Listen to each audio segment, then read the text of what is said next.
thing is useless unless you want to use.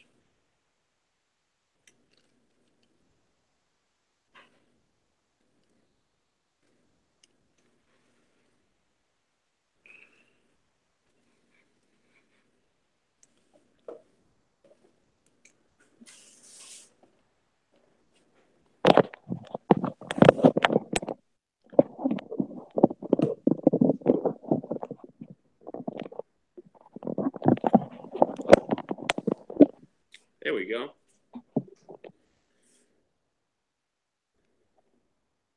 Not the most flattering look at me, but it works.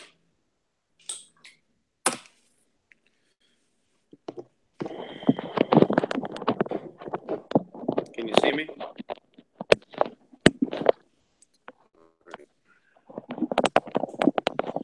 My phone is volume low and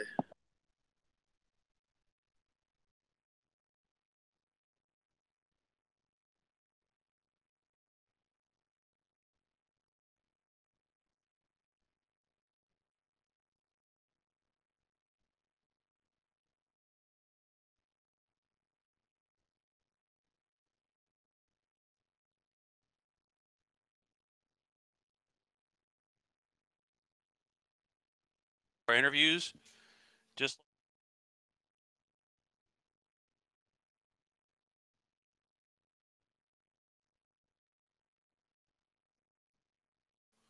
no, because you probably.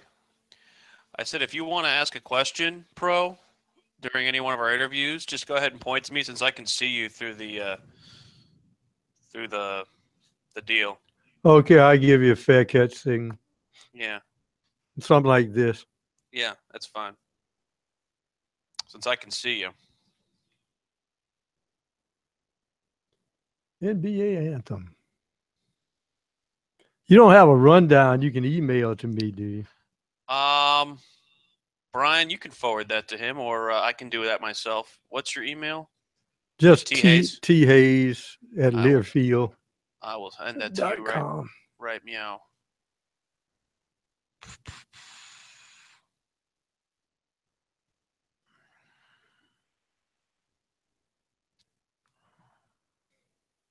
It's just a Google Doc, so it's the same Google Doc that we use every day. It's just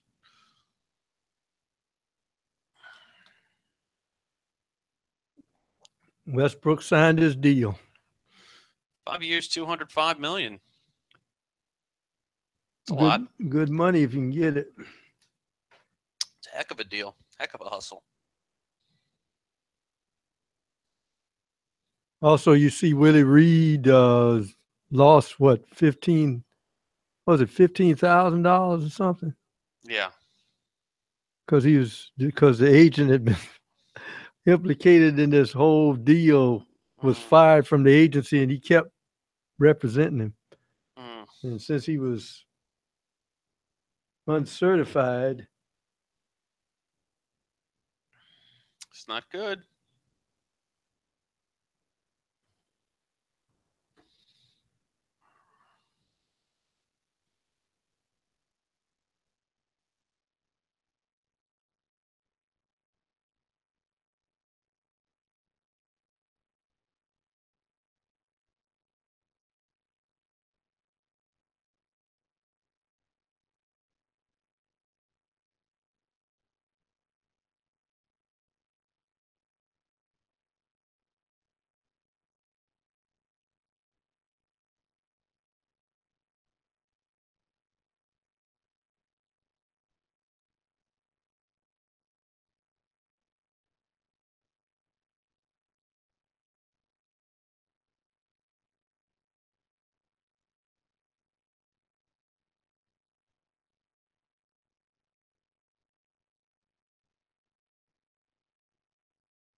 final word in sports all across the state. You're listening to Sports Talk with your hosts, Phil Kornbluth, Will Pelagic, and the Professor Tom Hayes. You've been waiting all day, so join the show now by calling 800-956-7266.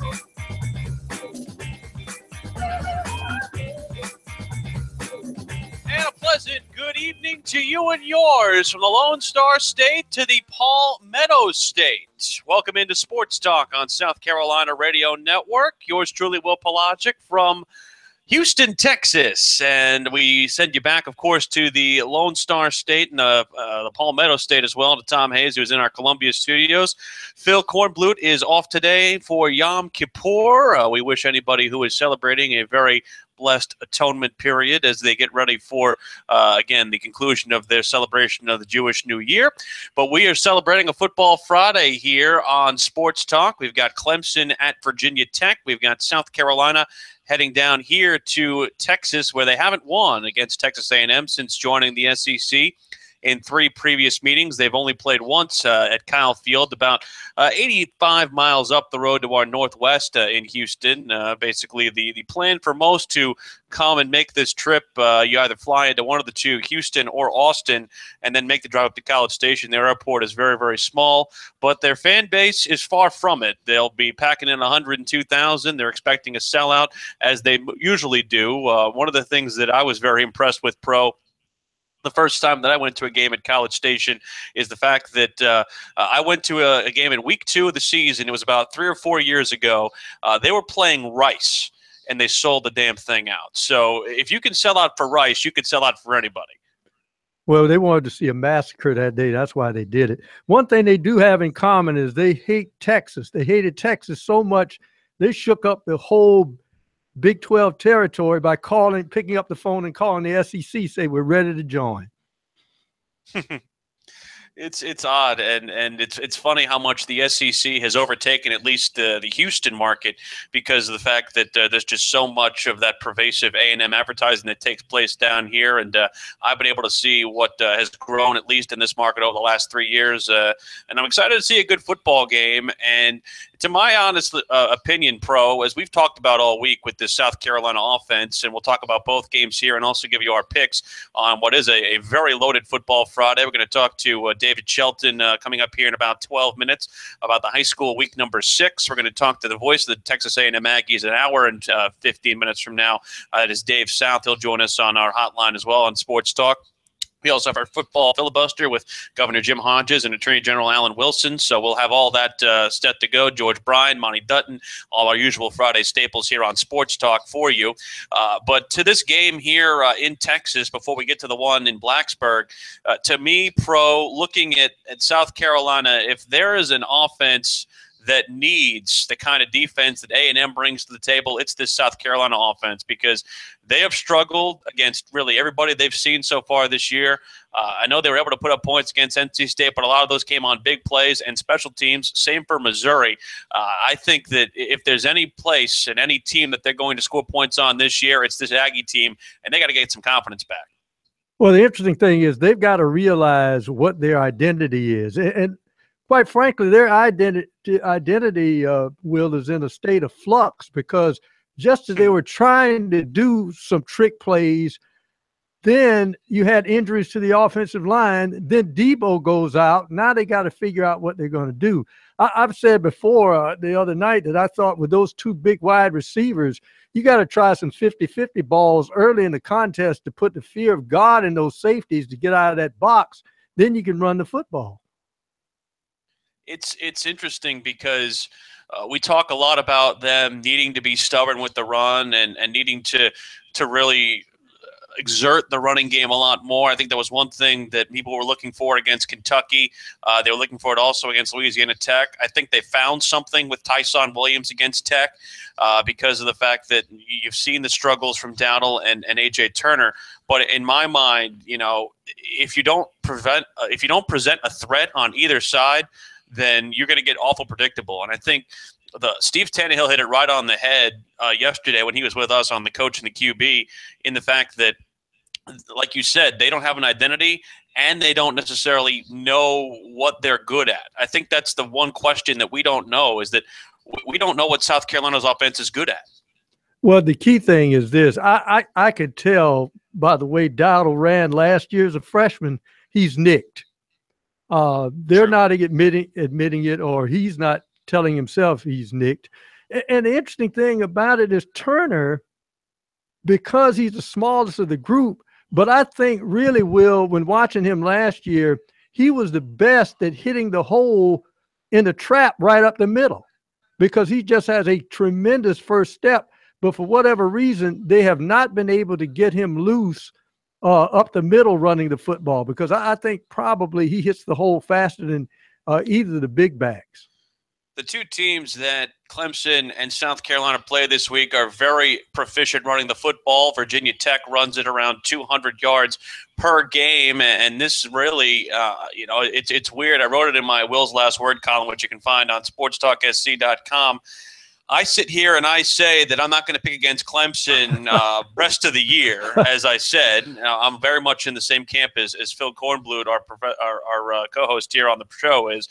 But in my mind, if there's one thing that scares me about Virginia Tech, it's number one, their ability to run the football, and number two, what they can do with a pass rush against Kelly Bryant, because there was a lot of slippage last week against Boston College, and I'm very, very concerned that we could see some of the same this week.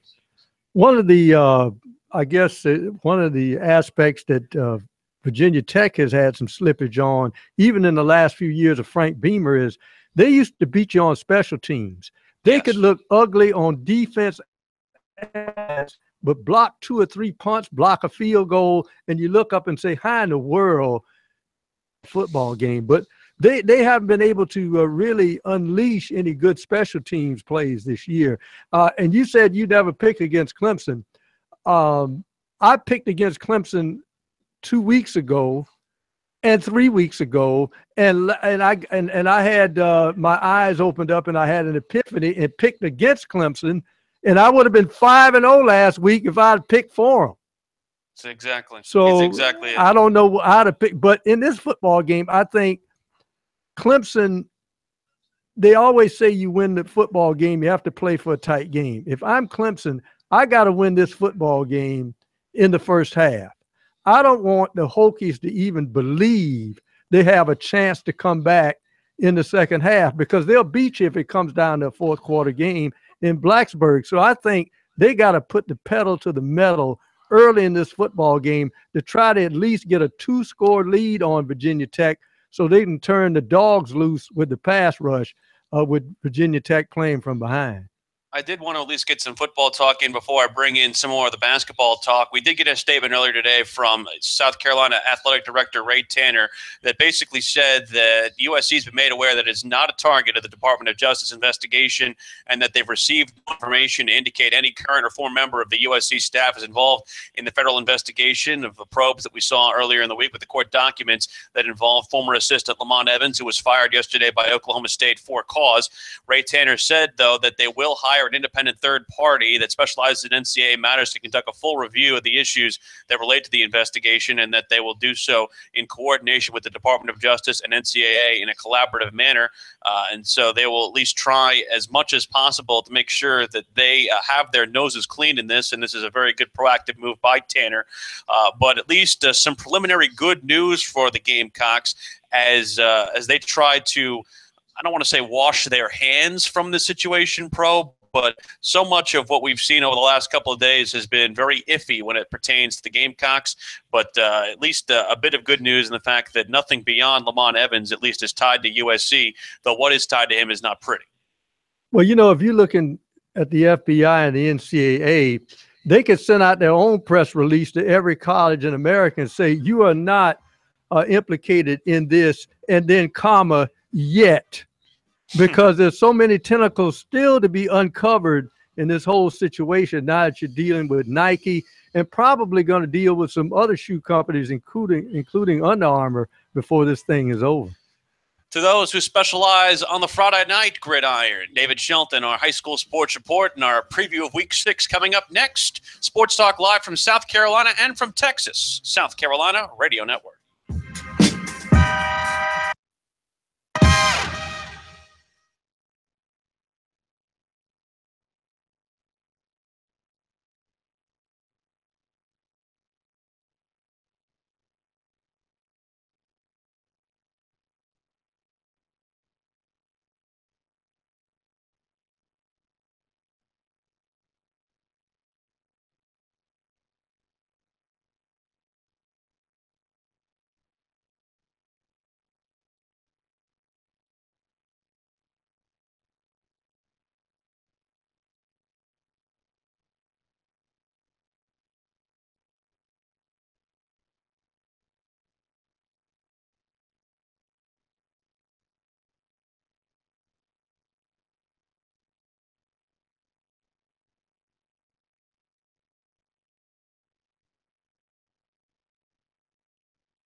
Welcome back, Sports Talk, South Carolina Radio Network, as we continue from Houston, just outside of College Station, about an hour and a half away. That's the track we will make tomorrow up Highway 290 and Highway 6 up to Bryan and College Station, as we go to Kyle Field tomorrow for South Carolina as well as the Texas A&M Aggies. We will also have a reporter station, Clemson, Virginia Tech. Our friend David Hood from TigerNet will take care of that from us. David and Nikki, thank you so much for taking care of us.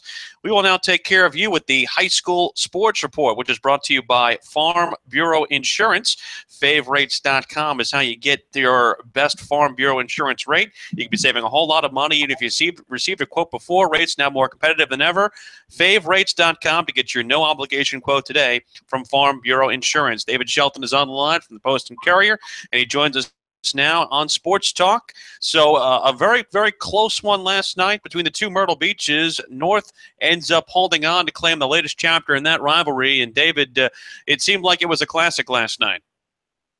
Yeah, it was a really good football game. It had a lot of big plays. It had way too many penalties and some officiating that was just really suspect on both sides. That was not a clean part of the game, but the play on the field, the two teams got after it. They played hard. It was humid and hot and a lot of cramping going on.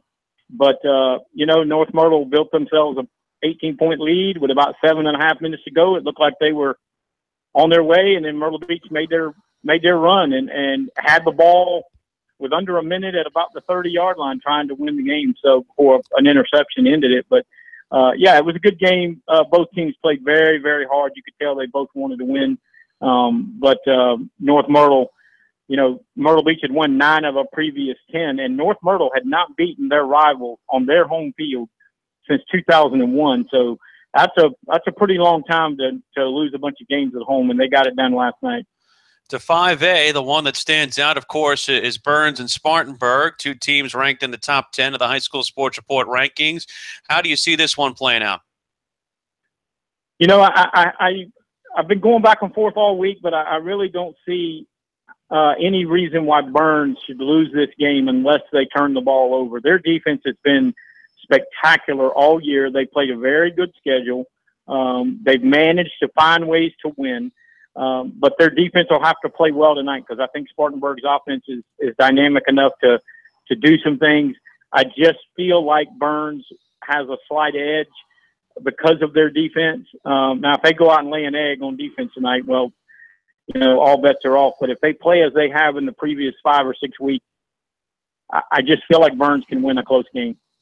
You've been swinging and missing here on West Ashley of late. Of course, they go in to take on 10th-ranked Somerville for this evening's contest. Obviously, proximity being the big one there. How do you see this one? Yeah, I think Somerville's getting better and better each week. I feel like they're going in the direction that I thought they would in the preseason. They looked bad in the preseason, but I saw pieces, and I thought they just needed some time. And they're starting to click defensively. I really think they should win this game tonight. I don't see West Ashley doing enough to beat Somerville on Somerville's home field tonight. The latest test for top-ranked South Point in 4A is on the road at Ridgeview, a ranked-on-ranked contest in 4A. Does South Point slip up, or do you think they roll?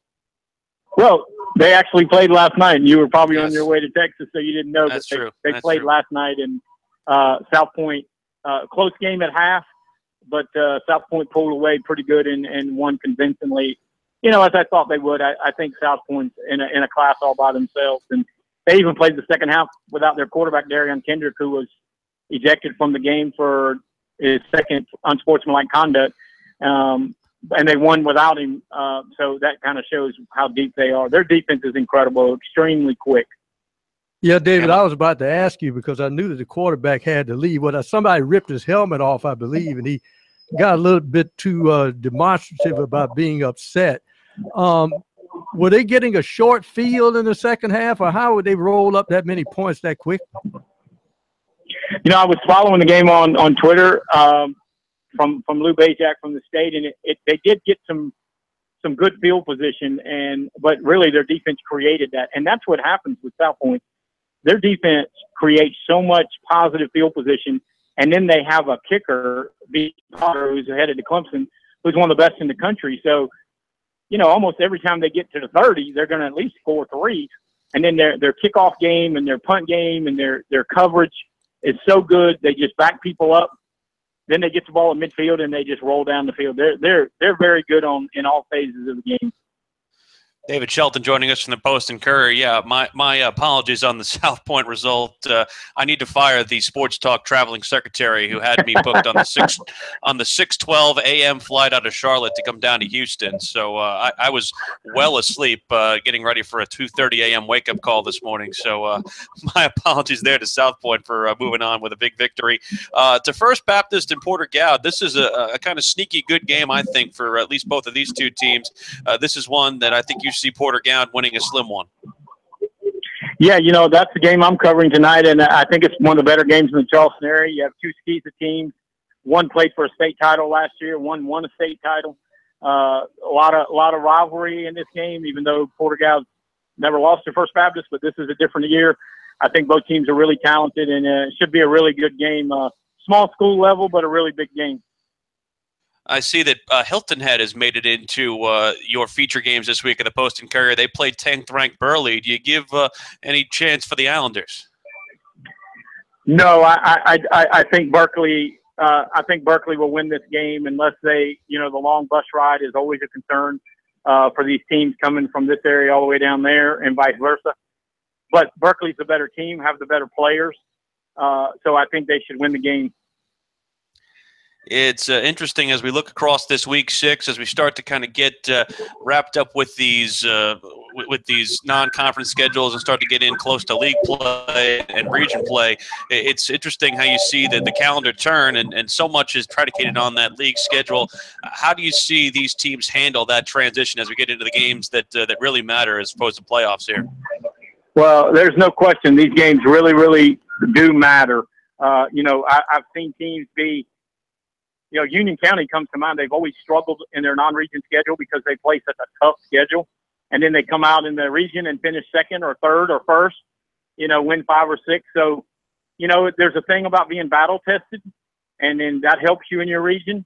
And then there are teams that are 4-0 and 4-1 and 5-0 right now that go into their region because they're not battle tested and they win one game and they either miss the playoffs or barely make it. So there's no question you separate the cream of the crop, the pretenders from the contenders over the next 3 or 4 weeks. It definitely separates.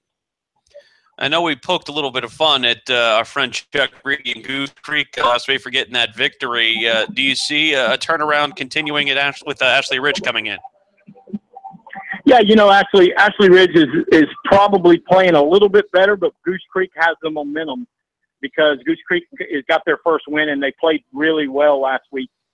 They can build on that. They're capable of beating Ashley Ridge. I mean, this is athletic-wise, it's a very, very even game. So, I would not be surprised if either team won. I think it's a very competitive game.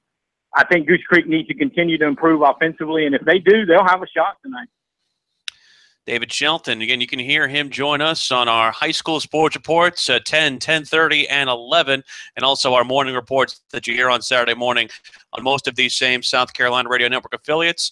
Phil Kornblut has entrusted me with the duties tonight, David, and he protects this show like it's his firstborn son. So we will shepherd the way towards the network through as we go on tonight. Thank you so much for the time, and we'll look forward to talking to you tonight. Okay, take care, Will. That's David Shelton joining us here on the Sports Talk South Carolina Radio Network hotline. I got more emails and texts about the high school show tonight from Phil than anything we do. Well, you're going to get more than that. As many points as South Point rolled up last night, I think 32 in the second half, you're going to get 32 emails from Phil. He's supposed to be off. He's supposed to be resting and atoning and praying. Maybe that's what he's doing. The football filibuster is next. Governor Hodges and Attorney General Alan Wilson will give their picks for this week in college football, including Clemson and the Gamecocks, as we continue from Texas and South Carolina on Sports Talk South Carolina Radio Network.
familiar music that you hear every time we bring in the folks who have more street cred in the State House than yours truly.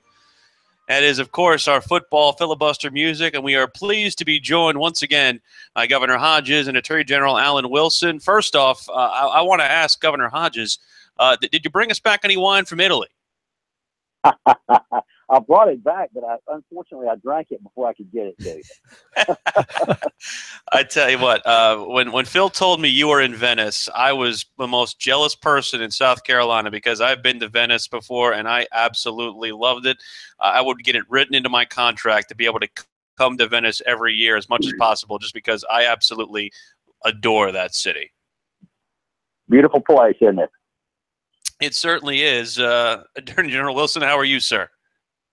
I'm doing well right now. I'm standing on Main Street across from a restaurant. My wife is sitting at a table by herself. It is our anniversary dinner, and I'm taking this call, so I'm taking one for the team tonight, guys. Well, that is we always knew that you outkicked your coverage, Attorney General Wilson, and this is just the latest latest part of that. And of course, you married a Mizzou lady too, so we can't hate that. So we'll start with Miami and Duke. Miami and Duke basically 6.5 is the point spread there, with Miami getting the edge. We'll start first with the honors to Attorney General Alan Wilson. I'm going to call Miami on this one. I think Miami's going to cover this. I think they can win by a touchdown. All right, to you, Governor Hodges.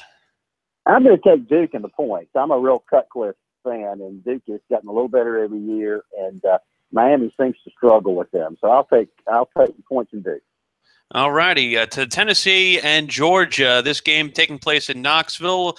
Tennessee has looked like a mixed bag this year. Georgia getting the big win last week over Mississippi State. Really eye-opening contest. Tennessee, 7.5-point home dog at Neyland Stadium. Governor Hodges, your thoughts? Well, it looks like Jacob Eason went from #1 recruit in the country to #1 afterthought at Georgia. It's amazing the difference that the year has made. I'm going to take Georgia. Their defense looks great.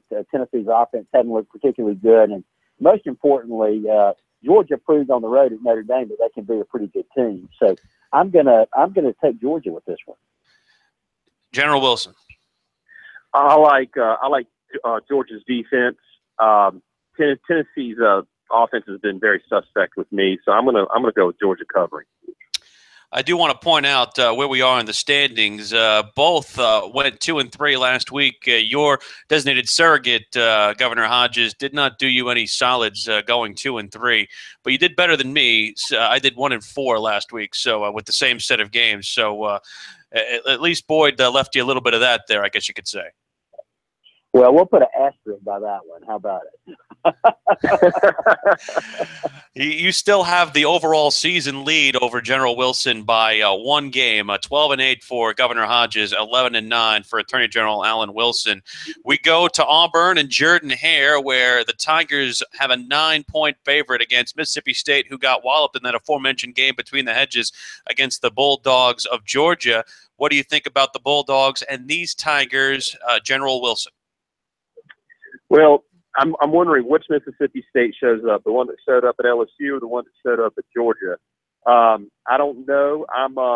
Auburn really hasn't, other than Clemson, hasn't played that many good teams. But I think in this game, I'm going to go with Mississippi State covering. Okay, that's interesting. As we look at that, a nice bounce back for the Bulldogs there. How about you, Governor Hodges? Yeah, I think Auburn will cover in this. I really have been, beyond the Clemson game, Auburn appears to be getting better offensively. They're really stout defensively, and I don't think Mississippi State's that good. LSU's a little worse than people anticipated. So down at Auburn, I think Auburn will win this one pretty big. So you two have disagreed on 2 of the first 3, making sure that we have both sides of the aisle covered, as we like to do here on the Football Filibuster on a Friday here on Sports Talk South Carolina Radio Network. To the locals, we'll start in Blacksburg, as that is one of the big feature games on ABC, the college game day atmosphere at Lane Stadium. Virginia Tech is 4-1 all time at Lane Stadium with college game day in the offing. and their only loss coming in 95 to Miami. Interesting side note as well, as I mentioned earlier this week, Lee Corso, by the way, in the 10 games that Virginia Tech has participated in on College Game Day, he has gotten all 10 games right as part of the mascot head. So that's something to watch for on Saturday morning. But Clemson, a 7.5-point favorite going on the road to Lane Stadium. Governor Hodges, how do you feel? I think Clemson is going to win that, but I think I'm going to take Virginia Tech in the points. I do believe that they'll keep it under a touchdown just because of all the things that you pointed out. So I'll take the points in Virginia Tech, but I do think the Tigers will win by at least a field goal. Don't count out Bud Foster's defense or any beamer ball happening here from the man who has replaced him, Justin Fuente. General Wilson, how do you feel about this one? I'm going with Clemson on this one. Every time I've picked against the Tigers or found them suspect, they prove me wrong.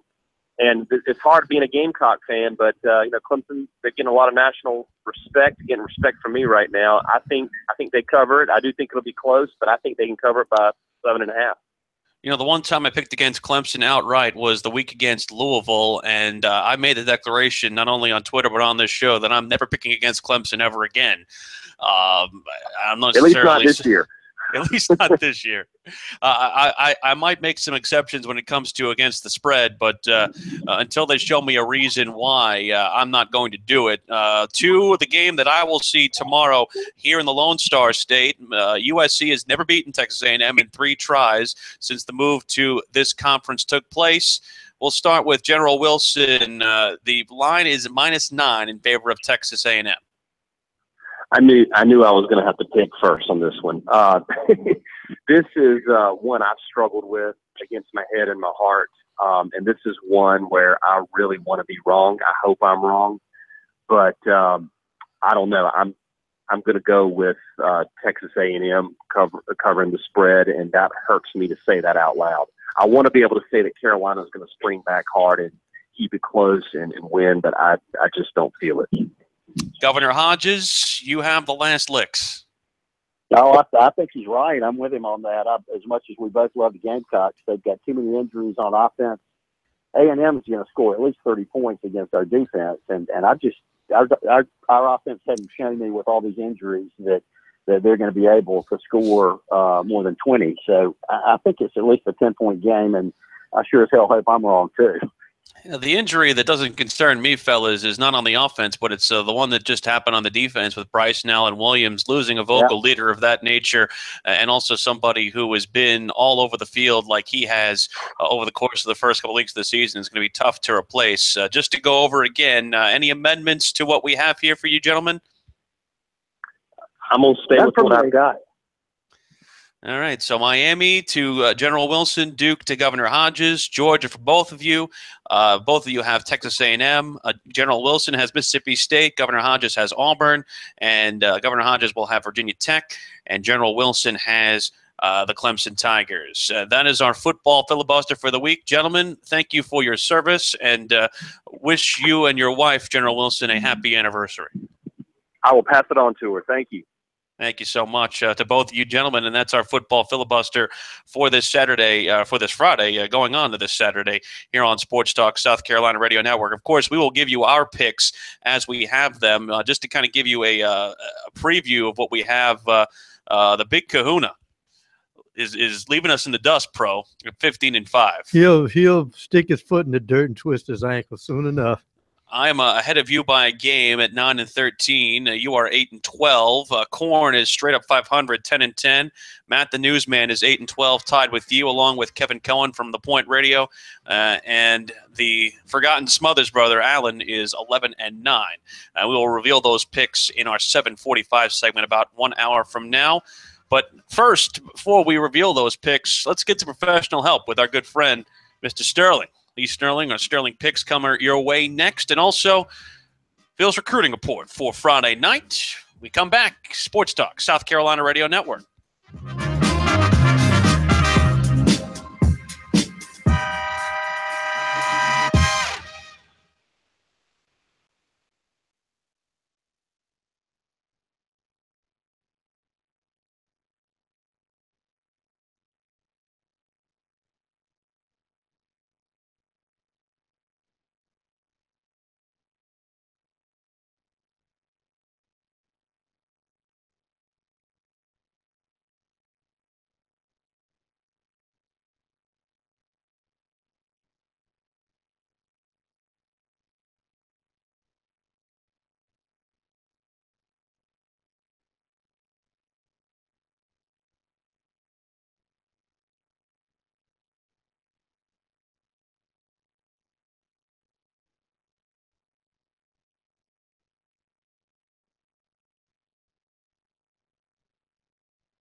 Talk, South Carolina Radio Network, presented by the folks at the South Carolina Soybean Farmers and their checkoff. Learn more at scsoybeans.org. Pork, powered by soy. I'll be helping out the folks in South Carolina tonight by eating some pork as well as we continue on Sports Talk. And it's been quite a run for our friend Lee Sterling, who joins us now on our usual Friday spot here.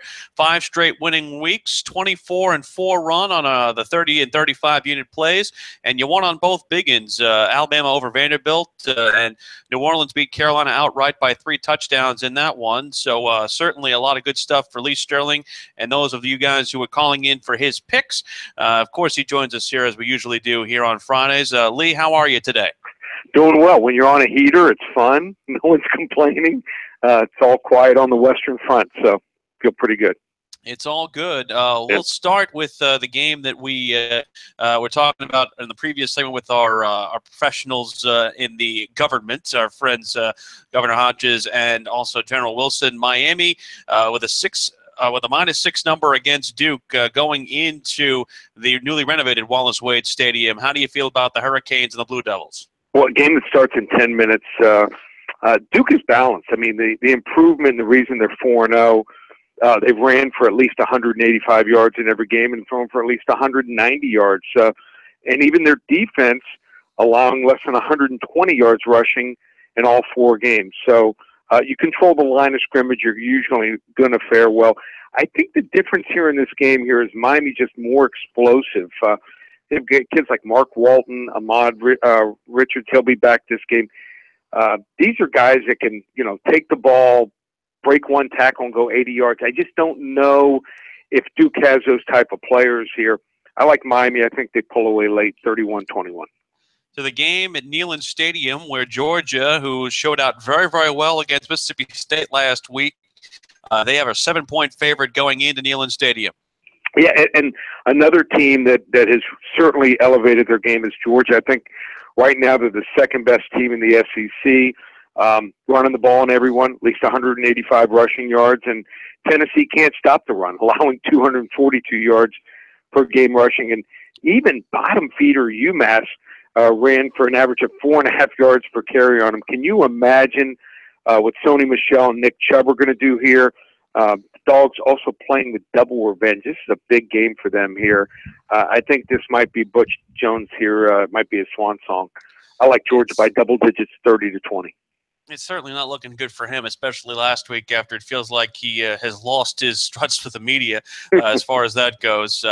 We'll go to Texas A&M, who is -10, at least according to the line you gave us. The line has kind of been all over the place over the last couple of days, but they are giving 10 to Carolina. How do you feel about the Aggies and the Gamecocks? The Gamecocks have never won against the Aggies. No, lines moved down even to about 8.5, 9 points, but the series underdog 3-0 here in the last 3 games. One team, this is interesting. I follow the pace of the game, and Texas A&M is averaging getting off 79.8 plays per game. And the other team, South Carolina, A&M's the 11th fastest, and South Carolina the 11th slowest at 60.5 plays per game. When that usually happens, the game slows down. And South Carolina's defense playing well, giving up just 20 points per game. Jake Bentley did not play in the game last year when A&M won 24-13. Triple revenge here for the Gamecocks. I think A&M's going to win the game 32-28, but I'm going to take the 9 points in the Gamecocks. Clemson, the night game at Lane Stadium. It's a hard atmosphere to go into, but Clemson's 7-point favorite. How do you feel about the Tigers and Hokies? Yeah, and it's moving up some places to 7.5 and 8.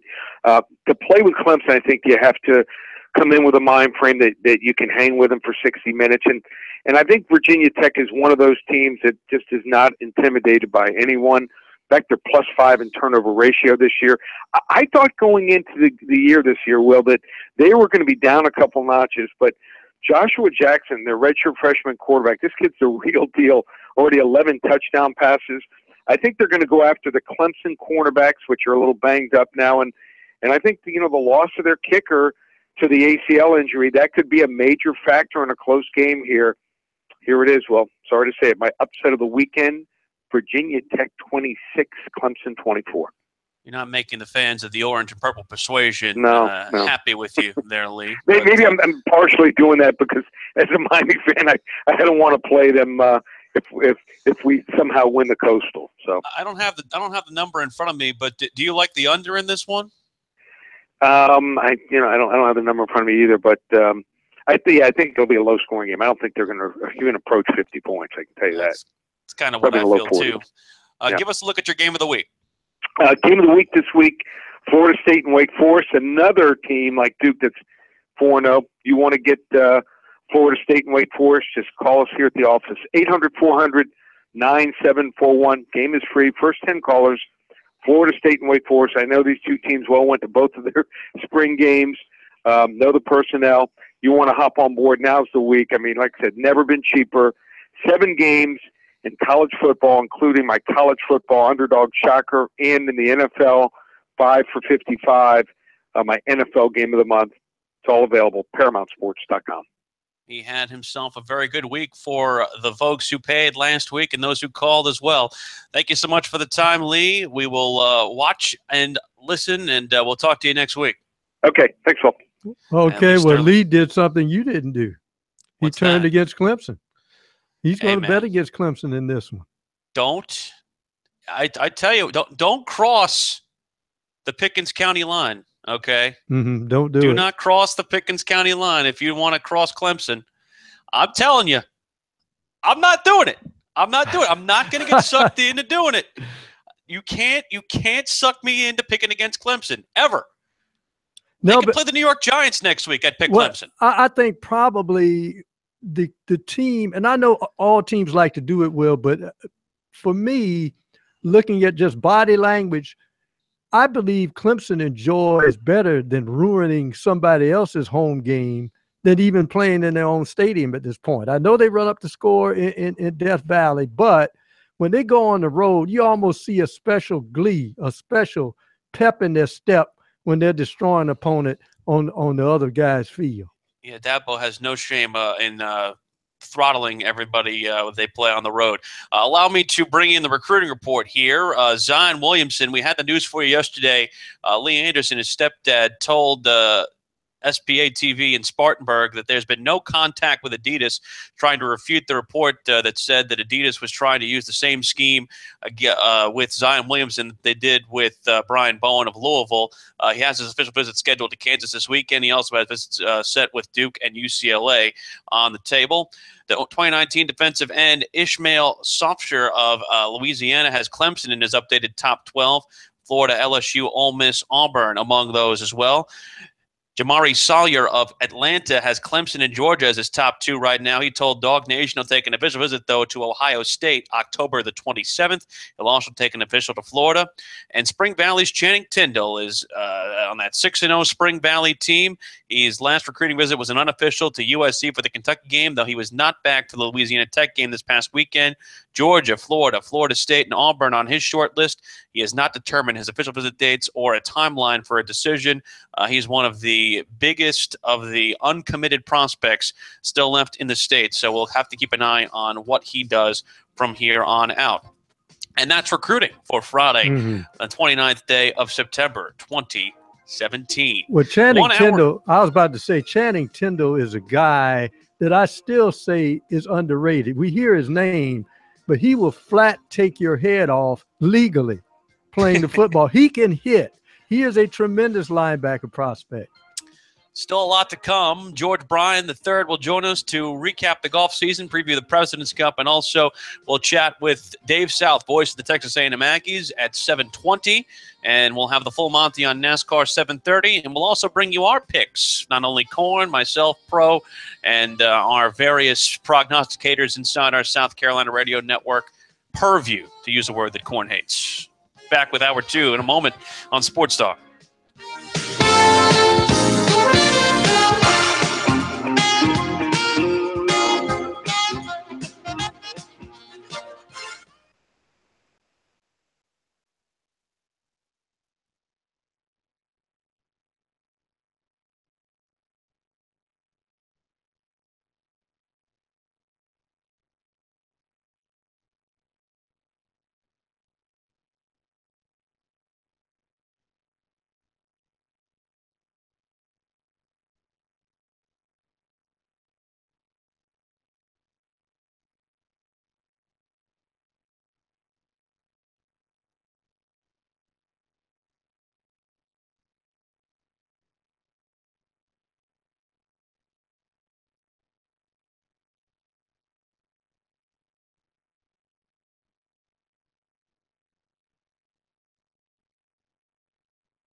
Round 2 of Sports Talk up next with your hosts Phil Kornbluth, Will Pelagic, and the Professor Tom Hayes.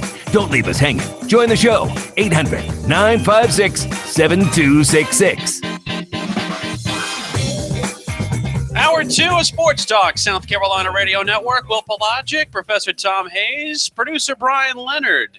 No Phil Kornbluth tonight, as with sundown, we begin the Yom Kippur holiday for him as he attends the synagogue and will pray for all of us, I'm sure, throughout the rest of this weekend. We look forward to a football Friday. We're going to talk to Dave South, the voice of the Texas A&M Aggies. We're going to do some NASCAR with Monty Dutton as well. And we will give you our picks before the hour is out for this weekend's games, not only involving Clemson and Virginia Tech, also the Gamecocks and Texas A&M, the game that I'll be at tomorrow as I'm broadcasting on location from Houston, about 85 miles to the southeast of College Station, where the Aggies and the Gamecocks will face off. The Gamecocks have never won against the Texas A&M Aggies in 3 tries. Clemson looking to try and repeat as a victor from last year's ACC championship, though they have to do so in the very menacing atmosphere that is Lane Stadium in front of a college game day laden crowd that is, by the way, scheduled to wear maroon, in case you are wondering. It is now time to do Birdies and Bogeys, our weekly visit with George Bryan III. He joins us now on our hotline as we recap not only the FedEx Cup Championship, the Tour Championship, but also look at the President's Cup this weekend. GB3, how are the links, sir? Oh, beautiful, absolutely beautiful. And I'm heading down to Florida right now to spend a weekend St. Augustine with my wonderful wife, Valerie. And so I'm not actually on the links as we speak, but I'm on the way there. So, hey, President's Cup is pretty cool today. I think the internationals have their hands full. There's absolutely no question. It's kind of the theme of this tournament that's been, at least over the course of its history. The U.S. has kind of had a stranglehold on it as opposed to the Ryder Cup, which has been mostly even. I do want to at least touch on last week's final FedEx Cup event, at least with Justin Thomas clinching the FedEx Cup, despite the fact that Xander Schauffele, by the way, who was my dark horse pick to win the Tour Championship, thank you very much. I just want to make sure we got that. I remember you picked that, and I'll tell you what, I knew you were good, but you just validated. And Xander, we had conversation.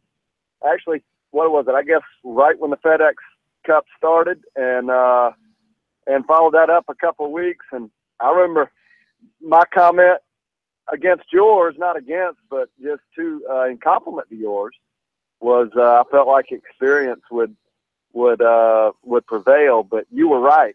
You were right. I appreciate it. I will have to get Brian Leonard, our producer, to clip that and save it for the future. But Justin Thomas ends up with the points, 3,000 of them, in fact. He finishes ahead of Spieth and Xander Schauffele. Just what a season for this young man. He really showed, and I think, despite the fact that I don't necessarily like that the Tour Championship winner is not the FedEx Cup winner, I think Justin Thomas represents at least what I would say is probably the best golfer we've had this year. Oh, absolutely, no doubt. He is a fine young man as well. And there's a group of young folks on the PGA Tour that has stepped up in the absence of the great Tiger Woods, and I think they're doing a fabulous job. And I have had the privilege to know a few of them, like Ricky. I noticed Ricky Fowler and Justin, they're obviously friends, but also Jordan Spieth's a fine young fella.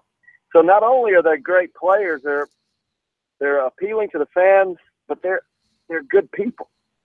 And I think that's what separates golf from a lot of the other sports, is the young men and women with great character and principle, and that's a real difference. Xander did a great job in his interview, and I thought they're going to have to learn to set him up with better questions, though.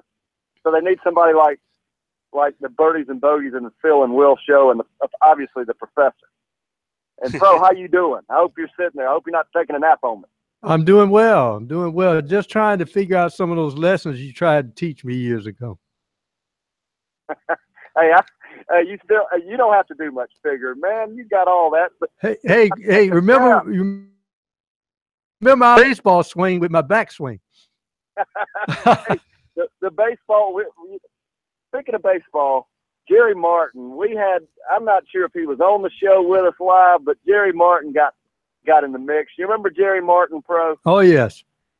Well, we got in the conversation about baseball swing and the golf swing in similar, and that's been a long time back. But we might have to kick that one back up. We got to bring that back up. I know that my golf swing resembles my baseball swing, and I can't hit a lick of either. And a miss. Exactly. Hey, I tell you, as we're talking about swings, the South Carolina women. The USGA has a very special event. This year, they played at the Club of Los Campanas in Santa Fe. Yes. Las Campanas, yes. They were well represented, finishing 9th in this event. And the event's fairly unique in that 3 players from South Carolina from each state represent. And I thought I misinterpreted the format. We talked a few weeks ago about the ones that represented the players that represented South Carolina, Dawn Woodard, and Ben Venable. And I did get confused. I don't think that's connected to the coach at Clemson, Lee Venable, and then Mary Chandler Bryan, my daughter, finished 12 over par to finish 9th in the event. But they each played individual ball. They played individually and took the best 2 out of 3 scores each day. I was under the impression they did it hole by hole, playing together as a team. But anyway, we finished 9th. That's really impressive considering the strength of field. We beat our neighbors, North Carolina by a shot, and also Georgia. Which have strong teams. Tennessee took it all at -1. So congratulations to our players from South Carolina. That's one of the things we do on this topic. We represent and try to point out all of South Carolina's best. And these women did a great job with the Women's South Carolina Golf Association. Certainly, very much looking at that. It's a very, very good thing. In fact, 2 of South Carolina's representatives coming in here as part of the 4-ball morning foursomes here this upcoming morning with the President's Cup. DJ's partnered with Matt Kuchar against Adam Hadwin and Adam Scott. Also, Kevin Kisner is partnered with Phil Mickelson, Emiliano Grillo, and Johnny Vegas also involved in that foursome at 7:24 tomorrow in Jersey. How do you forecast these Saturday morning foursomes here as U.S. has an 8-2 lead in the President's Cup right now? When you get rolling hot in golf, and the captain Stricker, he had a great pick with Phil Mickelson.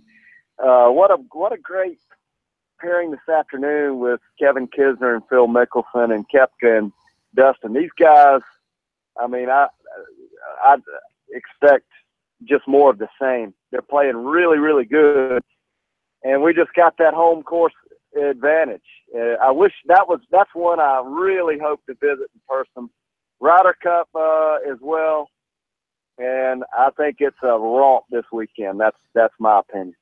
And it's a different type of environment for spectators because it is match play, a lot of it. And I think that, when you're seeing that on the course and you're seeing a lot smaller field, it's very, very interesting. It makes it a more intimate atmosphere for that. Oh, absolutely. No question. And I'll tell you right now, the players, it was very interesting to me to see how the players reacted to the FedEx Cup.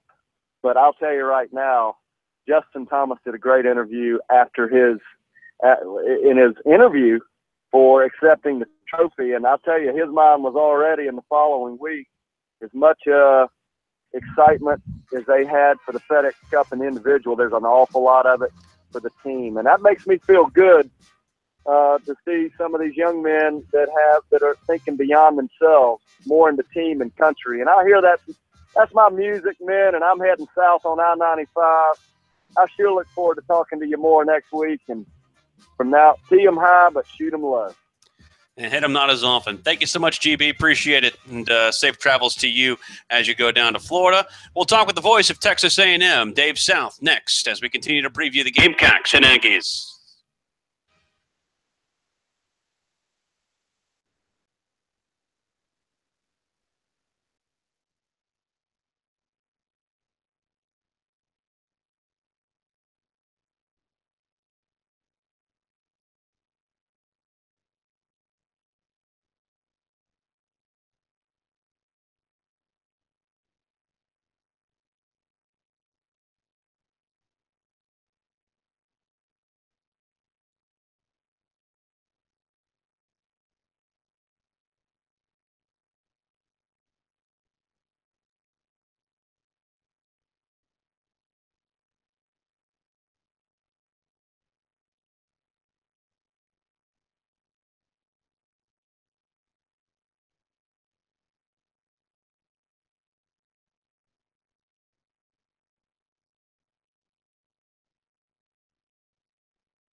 Now back to Sports Talk, South Carolina's most listened to sports talk show for more than 30 years.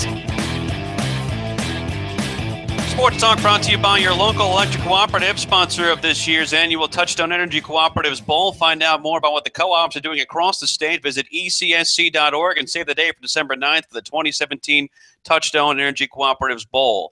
On Sports Talk, as you may know, our parent company is Learfield, and it's time for us to pay tribute to one of our Learfield brethren, as Dave South, the voice of the Texas A&M Aggies on the Aggie Learfield Sports Network, will be retiring at the end of this football season, or at least going into a semi-retirement. He'll no longer do football and men's basketball. He'll still do baseball for the Aggies, but a brilliant career for somebody who has shepherded over this program for the last 30-plus years. I've interviewed him at 3 different stops in my time, not only in Missouri, but also at SB Nation Radio in Houston, and now here on South Carolina Radio Network. Dave, Will Pelagic, Professor Tom Hayes here with you. First off, congratulations on your next chapter, and thank you so much for joining us. Yeah, well, thanks a lot, and I'm looking forward to it. It's been a great career here at Texas A&M, and then prior to that with the other networks that own the rights to Aggie football, but it dates back to 1970, so it's 47 years, and I'm ready to kind of cut back a little bit, at least 2/3 of my schedule. And then lastly, thanks a lot for having me on tonight. And I know that you're at least planning some trips as opposed to with some of that extra time you guys have. Yeah, we are planning this time next year. I hope to be at the bottom of the Grand Canyon. I've always wanted to hike to the bottom, stay down there a night or two, and then hike back up. But I like the outdoors, and we camp a lot. We camp, especially out in West Texas. There's an area out there called the Davis Mountains, and we love that area. But there's going to be a lot of travel. I've got an arrangement with Cooperstown. I'm going to get a special tour behind the scenes at Cooperstown. I've always wanted to go to the Baseball Hall of Fame. So that'll be one of the stops we'll make pretty quick as soon as we cut back on the schedule. Now, interesting looking at this A&M ball club, Dave. Obviously, there's a lot on the offensive side of the football to like, and especially when you look at Christian Kirk, we've seen him develop into a sensational playmaker. And just in your mind, what has been the key to getting him the football in creative ways to make sure you maximize his potential? Well, one of the things we needed to happen, and that was for some of these other young receivers to step up. And early on, we've had some situations come up. The UCLA thing was a great example of that. We didn't make some big plays offensively. We had some of these young guys that were not running the right patterns. And, to be honest with you, they were dropping some balls they probably should have caught.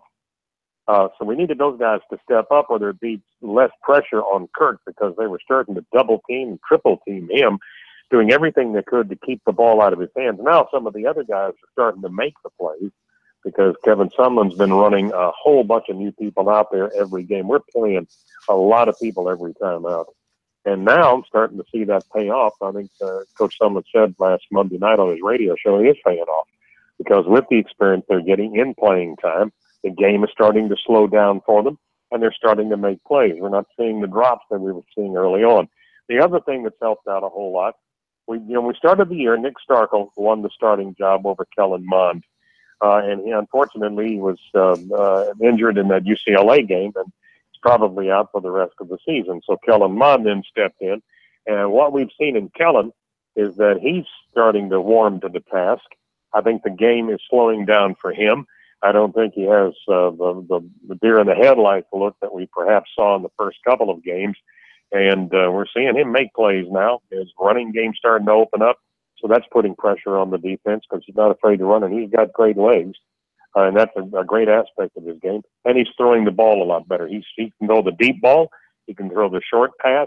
And he's been doing that. And he did that against Arkansas. We started to see that come to a head, especially in the second half of that game against Lafayette.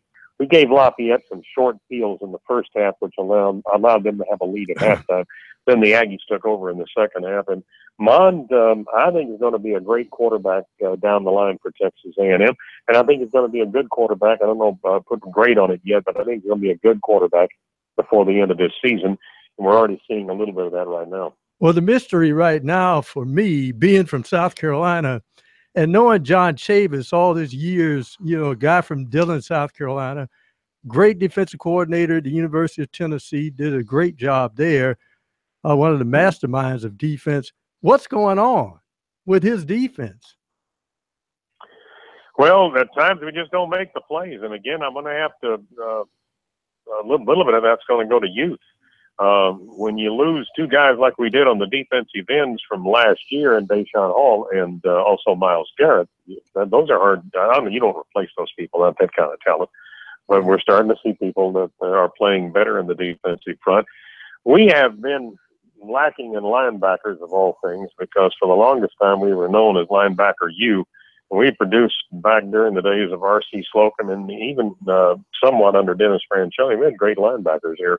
Still trying to find the depth at linebacker. We had one transfer out of here that kind of surprised me before the start of the season, a young man named Richard Moore, who didn't start last year because he was injured, but when he did get in there, you could see he had a future, and he made the decision to leave Texas A&M. So I think to some extent, the lack of having depth at linebacker, I think some good people playing back there, but we need more depth where you can spell some of those people. And then, of course, we lost Donovan Wilson, first rattle out of the box. We lost him in the UCLA game, and he was one of our starters and one of our captains. And he's out probably for the rest of the year, even though there may be a hint that he might get back before the end of the season. But again, we're playing a lot of young people, and John's running them out there and trying to get them some experience. And we're starting to see some of these people play better on both sides of the ball. I mentioned the receivers are playing better. I think there's some folks on the defensive side that are starting to understand what the game's all about. Voice of the Yankees, Dave South, joining us on Sports Talk, South Carolina Radio Network. If there's one guy you have to account for, though, on that defense, it's Armani Watts. You have to know where he is at all times if you are on the offensive side of the football. What makes him so special? Well, I think he's got a good nose for the football, and he makes big plays. I think he's leading us. I'd have to go look real quick, but it's either he or Atara Alaka, but I think he's leading us in tackles right now. He just makes plays.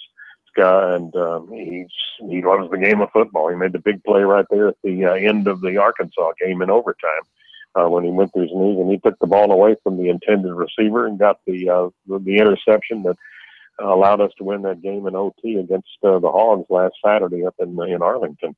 But guy's got experience, played in a lot of games, and just knows what the football. He knows what the game's about. And then he's also got leadership. He's one of the guys that the younger guys look up to. As you prepared for to call this one tomorrow, Dave, what matchups, either on offense or defense, concern you from the South Carolina perspective against A&M? Well, I've not seen South Carolina on tape at all, so I really can't make a judgment on that until I get a quarter of that game under my belt. And just looking at the numbers, obviously, I think they've got a great defense. And I think that'll be something to have a close watch on, but just don't have a feel for their offense right now, and I'll have to wait and see how that one unfolds in front of my eyes tomorrow. But I just didn't have time to look at anything on tape as far as South Carolina was concerned. You don't have a feel for their offense, Dave? We don't have a feel for their offense either, because we've watched them for 4 games. Yeah. We can't figure it out ourselves. That's right. And that's being those kind. Things happen. I mean, sometimes, you expect something to go well, and then it doesn't, and you haven't got a clue. I was thinking today about year number 2 with Kevin Sumlin, because year number 1 was Johnny Football. And then the next year, Johnny didn't have the season in year 2 that he had, but I've always said that we lost some key people off that defense in 12 that did not come back for 13. If we had the 12 defense in 13 to go along with the offense that Johnny Manziel was running, we probably would have won the SEC West that year. I really think that because we played Alabama off their feet. I think it was like 49-42. But if we'd had a defense that could have cut back a couple of those touchdowns, we might have won it. But you just don't know sometimes. You lose some key people, and all of a sudden those key people could have been part of the leadership on the team. They may have been part of the magic that made that thing work. You don't know as you start to mesh new personalities and all that. And it's a puzzle sometimes. That's the reason I'm glad I'm not a coach and I'm a broadcaster. Well, Dave, I'll be at the game tomorrow in College Station. I'll be sure to say hi. But from all of us here at the network, we appreciate everything that you've done for them, and not only for the company as well. Congratulations again on the next chapter, and thanks so much for joining us. Well, I appreciate that very much. It's been a great career, and I look forward to the future. God bless you.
Oh, there.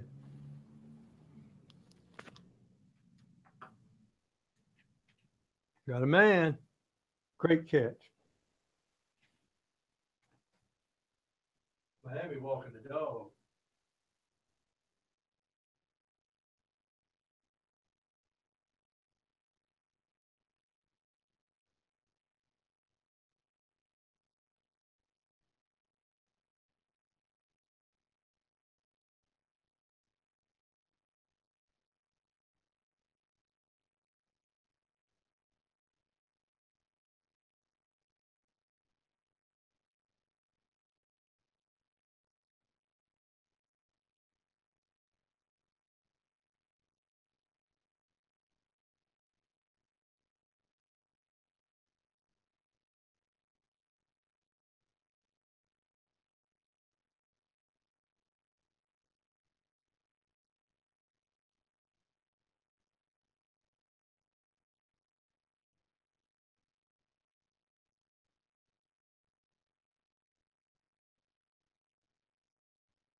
Football Friday. We'll take a break from the football here, as we usually do at this time, and do a little NASCAR with Monty Dutton, the full Monty on NASCAR, as the NASCAR playoffs head to the smallest state, Delaware, that Dover International Speedway, the Monster Mile, as we get yourself ready for the race this weekend. Martin Truex Jr. on the pole, Monty, and it's something we've come used to. Truex at the front, and of course, basically at the forefront of everybody's attention as these playoffs continue here in the round of 16. Oh, right. Dover is the first state. Rhode Island is the smallest. True. I didn't actually come along to a geography lesson. But I understand. it's actually it's a stunning thing. The last 2 weeks it's been Kyle Busch and Martin Truex.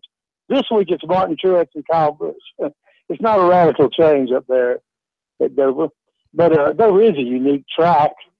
It's because it's high banked and it's paved in concrete. And I don't know. We all have our preferences. I've always thought Dover was underrated because I always enjoyed covering races. It's not the easiest place to cover, but it's I always like the races there because they have sort of a unique aspect. And in an age where you hear so much talk of the alleged cookie cutters, Dover is certainly not one. It's sort of a large. The only thing it can be compared to is a large Bristol. Yeah, it's interesting. Every time we see a race there are always some intricacies that we don't usually see at the other races, especially with that high banking and that track surface. How does that pose a bit of a difference as not only the drivers get used to it, but also with so much on the line with this race being in the postseason here and some cuts needing to be made? Well, I think that this may or may not happen, but one of the things that can happen at Dover is that the racetrack is tightly contained in that the fact that there are walls on the inside and outside of the track means that on occasion there can be a really bad crash because the track practically gets blocked. And also because the high banking tends to sort of funnel the cars down to the inside. Sometimes that makes it where you can slip by on the outside. But there is the potential for a large crash that happens if the timing is wrong there. And that, of course, just as last week, I made one of the worst predictions ever, and that I predicted that Kevin Harvick would win last week. And he was in a wreck and got eliminated, but he wasn't really running all that well beforehand. And also, I think this might be two people's. I think that Jimmy Johnson is so strong at Dover, but not in qualifying today. And I think that if there's no life in Johnson at Dover, I think that that people like me who say he always sneaks up, he always doesn't run well in the sun, he comes alive in the chase. This may not happen this year. And then the second thing is that Earnhardt Jr. has been very strong in qualifying. And while I think his last hurrah is probably Talladega, this might be his second best shot for a win down the stretch of his career. Yeah, I was going to ask you about Dale because he qualifies seventh, and to be honest, I think outside of those who are actually competing for the championship, or at least for spots in the championship, he is the sentimental favorite because of the fact that there's all that attention on him with his last year here. It's kind of been a real snake bit year for him overall. I think we've kind of expected him to kind of at least turn around and get in some of these tracks that are more familiar to him and that he's had more success with. Do you think that this is, like you said, his best chance, or like you said, is Talladega more likely? Well, Talladega, I think, is in some way, Talladega is, of course, there's a certain area where it's a crapshoot regardless because, it's possible to have a cataclysmic wreck at Dover, but it's damn likely at Talladega. True. And so, in view of the fact that Talladega, anyone can be eliminated, Dover may be his best fair shot for the rest of the way. Of course, one of his more dramatic victories was the first race run after 9/11 when it was originally postponed, and I think it was just about this time, and 16 years ago. I can't believe it's been that long. Long time, yeah. But I mean, it's I think that he might have a shot, but I don't think, frankly, look at the starting lineup. I think there's only one car in the top 6 or 7 that's not a Toyota, and that's Kyle Larson. And so, I am not one of those people who, there's some people who are conspiracy theorists, and they think that if Toyota's so strong, the only possible reason is that Toyota has bought off NASCAR, and they haven't. I think Toyota has bought their speed, but I think they've done it with good old greenback dollars. I think that there's an old saying. I think it was the late Banjo Matthews who says, "Money buys speed. How fast do you want to go?" And I think that Toyota has put a great, they're a centralized outfit. They ship their engines from the West Coast to all their teams, and they put a whole lot of R&D in. I think it shows, and I think maybe they can, We were talking about that earlier this week on our previous NASCAR chat with Kerry Tharp, president of Darlington, and we were wondering just what it is for Toyota. We were speculating on the body structure and the body change they had before the year, whether or not they got maybe some advance notice or at least some advanced work and testing on that. But you seem to think it's the engines. No, I think it's all around, but I'm just saying I think it's the money. True. And I don't think money, unless it comes from a sneaker company and it's going to basketball prospects, I don't think money. I think money is inherently significant in NASCAR. True. And from the very time Toyota came, people always said they would spend far more money than anybody else. Well, after all this time, I think there's evidence that they are reaping dividends, and I don't think. And so I think that that Ford and Chevy have to address the gap there.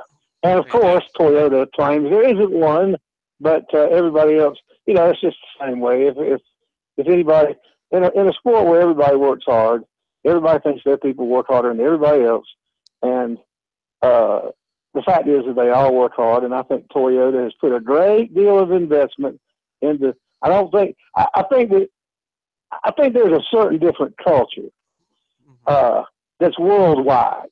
I think that in America, and this runs right in line with NASCAR, I think that the American manufacturers have been accustomed to accepting, well, that's fair, or if we get this, they get that.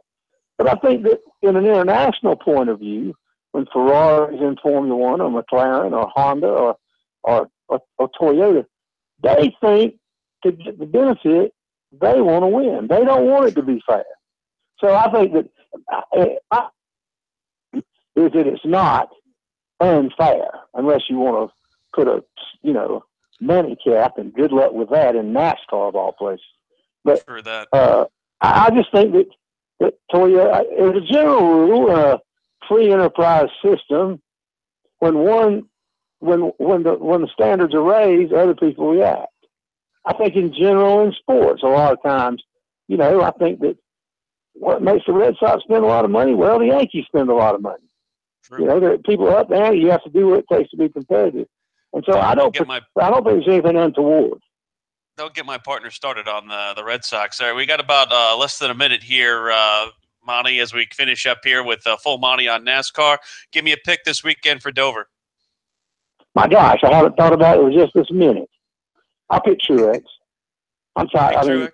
Truex is going to lead all day. He's going to win. Something terrible is going to happen then. He's won 5 races this year, I think, and it seems like he could have won every damn one of them.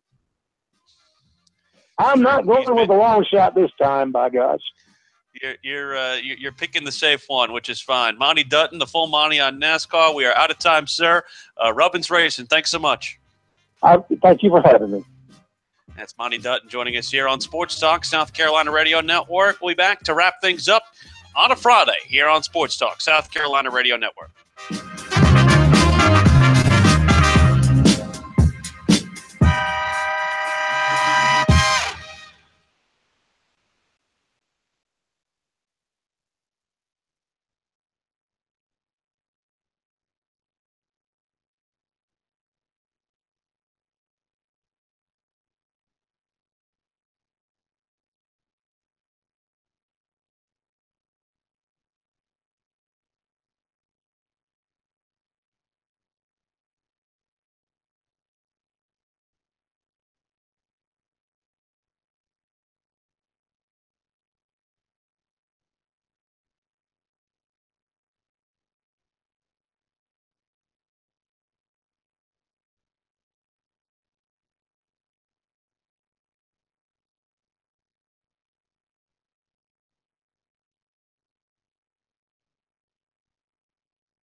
The guys are always checking email. Send your comments or questions to talkback@sportstalksc.com. Now, more of Sports Talk from Columbia's Main Street. Welcome back to Sports Talk, South Carolina Radio Network. We've had quite a day from Dave South, Monty Dutton. The whole show has been a real pleasure today. Will Pelagic, Professor Tom Hayes, producer Brian Leonard also. And, of course, we're brought to you by the folks at the South Carolina Soybean Farmers and their checkoff. Learn more at scsoybeans.org. Pork, powered by soy. To our picks this week as we get yourself ready for all we have. First, the standings. Our pal Bobby, the Big Kahuna, is leading us all pro and leaving us in the dust 15-5 after a 4-1 week last week. He has created some very big space between the next highest competitor, and that's our boy Alan Smothers. He's got a 4-game lead on Alan, who sits at 11-9. Next is Korn, who is in third place at a very modest 10-10, right at 500. I am next at 9-13, and then basically a three-pronged basement between yourself, Pro, Matt the Newsman, and Kevin Cohen from the Point Radio, our Columbia affiliate, all sitting at 8-12. Both you, though, and Bobby had 4-1 weeks last week, and as you said, you would have been perfect had you picked the Clemson game correctly. That is correct. And I started to go with Boston College because I knew they were going to ugly the game up, but I thought Clemson had enough offensive firepower to win that game handily. They ended up doing it, but they had to wait to the fourth quarter to do it. Well, the interesting thing about this week is that you and I, our picks, all 5 of them, are identical. Oh, my goodness. We both picked the same thing. So you and I, you will, regardless of the way the game's finished, you will be 1 game behind me. And I just want to preface this by saying I did not look at these picks before I did. I did not pull a Korn and try to manipulate the system in any way.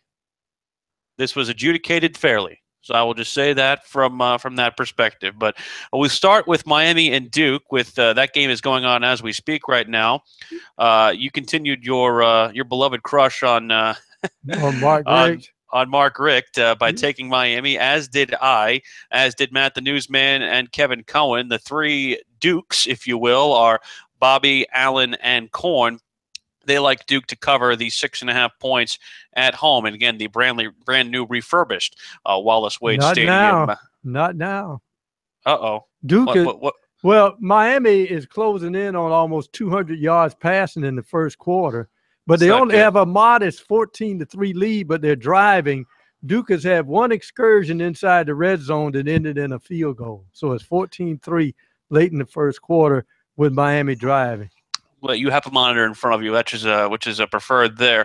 A lot of people love Georgia. In this game between Georgia and Tennessee. Georgia, and also Georgia for Allen. The only people, at least, to look like they're taking Tennessee are Bobby and Kevin. He has VILES. I'm guessing that means Tennessee. Is that what that means, Pro? Yeah. That's basically everybody picks Georgia minus 7.5 at Tennessee. The only 2 who are dissenting are the Big Kahuna and KC. Mississippi State at Auburn. That is a Auburn 9-point favorite situation. You and I both took Auburn, and the rest of the crew likes Mississippi State. So we're alone on an island there. Korn likes Mississippi State for Matt, as well as Kevin, Bobby, and Allen. Why did you take Auburn? I'll explain my reasoning as well. Well, I think Auburn, when Auburn got there, let's face it, Clemson has a tremendous defense. And Stidham was skittish. You could tell, and a lot of fans talked about this before the season, Will, and that is he's going to get a little bit skittish because he's going to see some defense for the first time in his life coming from Baylor, where they don't play any defense in the Big 12. And it showed. But I think he's getting more comfortable, and it is hard, very hard to win at Jordan-Hare. It is. I believe it was Newberry coach Todd Knight who on our show last night, sometimes with the young team, if you lose one game, that is one that kind of scratches your head and almost causes you to lose a second one. And I think that could be the case for both Mississippi State and Vanderbilt this weekend as Vandy goes to Florida. Mississippi State, though, is the one that we are picking, and I just happen to like Auburn a little bit better, especially on defense. I think that they can give Nick Fitzgerald some fits, especially with having the home field advantage. All right, to the game that I will see tomorrow in College Station, USC and Texas A&M. The line we are picking is -9, though, as we said with Lee Sterling earlier, it's been bet down to about 8.5 in some places, so a lot of money coming in on the Gamecocks, but it's something that that Lee said. The underdog is 3-0 in this series. Corn is taking the Gamecocks, as is Kevin Cohen. The rest will sit with Texas A&M. Corn, I know he wanted to make up, I guess, for last week wearing peach inside the press box there for USC. But in my mind, unless this is the week that it all kind of clicks and comes together for USC offensively, I don't see how they can catch up to what A&M brings offensively. Well, last year, South Carolina opened the game with an offense that really was very anemic. Not many true strong players on it. I think Deebo Samuel was still nursing the hamstring. And the first play from scrimmage was A.J. Turner going 75 yards for a touchdown against A&M. And, of course, Todd Knight went right back down the field. Trevor Knight, I should say. Yes. And it was 7-7. But they were down, Will, 17-13. Inside of 2 minutes to go, and forced Texas A&M to punt, and they fumbled the punt, and A&M fell on it and kicked the field goal. So a lot of these games have been close. Mm-hmm. The reason I'm taking A&M is they're at home, and I feel desperation coming on. I think they have finally, in my mind, or they should have by this time, shaken off that debacle in the Rose Bowl.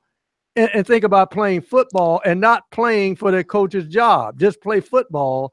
And I think that's why South Carolina is in trouble in this football game and will probably lose by 10.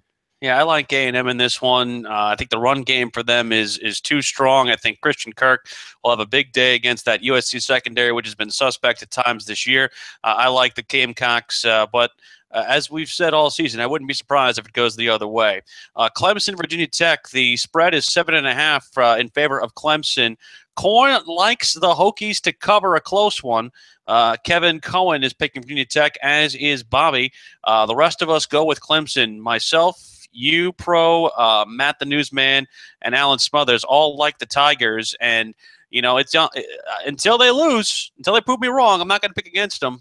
And it's interesting looking at the atmosphere that they will play in. The more and more I try to convince myself Virginia Tech is a legit threat, the more and more I just see, go with what you've seen. And you've seen Clemson stifle offenses that are better than this one with Louisville and, with the way that they were able to really make Lamar Jackson have fits a couple weeks ago. I just think that there's too much firepower on that defense, even without Marcus Edmond in the lineup. You get Trevon Mullen back. It's just too much for Clemson, I think, or too much Clemson for Virginia Tech in my mind. Dabo Swinney is one of those coaches that want to play a psychologist on TV. Yes. And I know he's ticked his team off about how they played for most of that game against Boston College. Absolutely. I think this is going to be where you use the old system. Stuff the run the football. Make your opponent with a young quarterback turn one-dimensional, and they have to throw the football, and then just tell the linemen to pin their ears back and find the guy with the football when you get about 5 yards deep in the other team's backfield. It was fun today, guys. Hope you enjoyed it. We'll be joined once again on our coverage by David Hood and Nikki Hood from Blacksburg. They'll have the post-game Periscope and all the sound on SportsTalkSC.com. I will have the same here from College Station in Texas with USC and Texas A&M. Post-game Periscope and the light. Follow Sports Talk SC on Twitter. And don't forget our high school scoreboard show tonight, 10, 10:30, and 11. And also Saturday morning on your South Carolina Radio Network affiliates. Have a good weekend. Thank you so much.